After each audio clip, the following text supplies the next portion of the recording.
घर की फाइल है, इसको बेच दो, जो कर्जा लिया है वो लौटा दो, अपना रिश्ता बारी के खिलाफ एक लफ्ज नहीं सुनूंगी। तो आपको क्या लगता है कि बारी ने कोई बड़ा फैसला नहीं लिया? वो आपको तलाक दे। अस्सलामुअलैकुम, वेलकम टू माय चैनल। रहमत की सेकंड लास्ट एपिसोड तो काफ़ी इंटरेस्टिंग होने वाली है। आप देखेंगे कि बारी जैसे ही परीशे को उसकी माँ के घर छोड़कर आएगा तो परीशे को इस बात का एहसास नहीं होगा कि बारी उसे तलाक दे सकता है।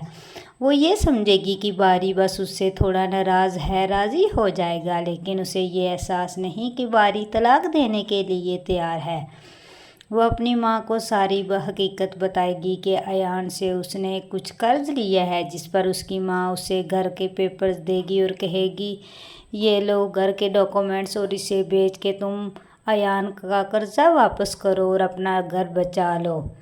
और जैसे ही परीशा अयान के ऑफिस जाएगी और उसके मुंह पे जाके चेक मारेगी और कहेगी कि ये लो अपना चेक जो मैंने तुमसे उधार लिया था, ये तुम्हारा वापस कर रही हूँ। जिस पर अयान तो बहुत ज़्यादा हैरान होगा कि ये इतनी जल्दी कैसे मेरे पैसे वापस कर रही है।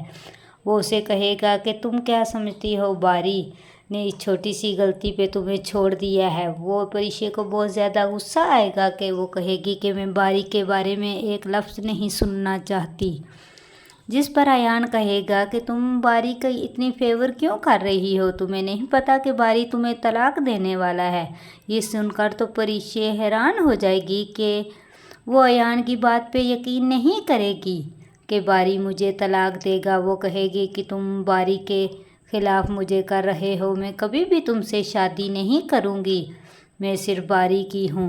दूसरी तरफ आप देखेंगे कि बारी जो है वो तलाक के पेपर आगे रख के सोच रहा होता है, उसका दिमाग कुछ कह रहा होता है और दिल कुछ, तो वो बहुत ज़्यादा रो रहा होता है। वो परीशे को तलाक देना नहीं चाहता, लेकिन वो समझता है कि परीशे अयान से मोहब्बत करती है और उसको उससे ही शादी करनी चाहिए, लेकिन ये बात सच नहीं होती।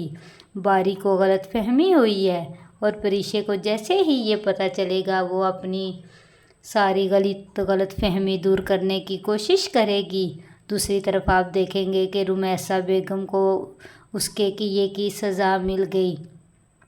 वो जैसे अलीज़े को ताने देती थी, अब उसका अपना बेटा काशिफ व्हील चेयर पे आ गया है। काशिफ जैसे ही किसी के साथ घर का सौदा करता है तो उसे वहाँ से कुछ गुंडे बहुत ज़्यादा मारेंगे, जिसकी वजह से वो अब चल नहीं सकेगा। अब काशिफ को इस बात का एहसास होगा और वो अपनी माँ से कहेगा कि मुझे अब एहसास हो रहा है कि अलीज़े आपी जब व्हील चेयर पे थी तो वो कितनी बेबस थी जब आप उसने बातें सुनाती थी। अब रुमैसा को जब उसकी अपनी औलाद व्हील चेयर पे आई है तो उसको एहसास होगा कि वो अलीज़े के साथ गलत करती थी। और आलम साहब भी बहुत ज़्यादा परेशान होंगे और कहेंगे कि ये काशिफ को उसके किए की सज़ा मिली है, वो कभी पैसे चोरी कर लेता है और कभी कुछ, अब उसको जो किया है उसने उसकी सज़ा मिली है।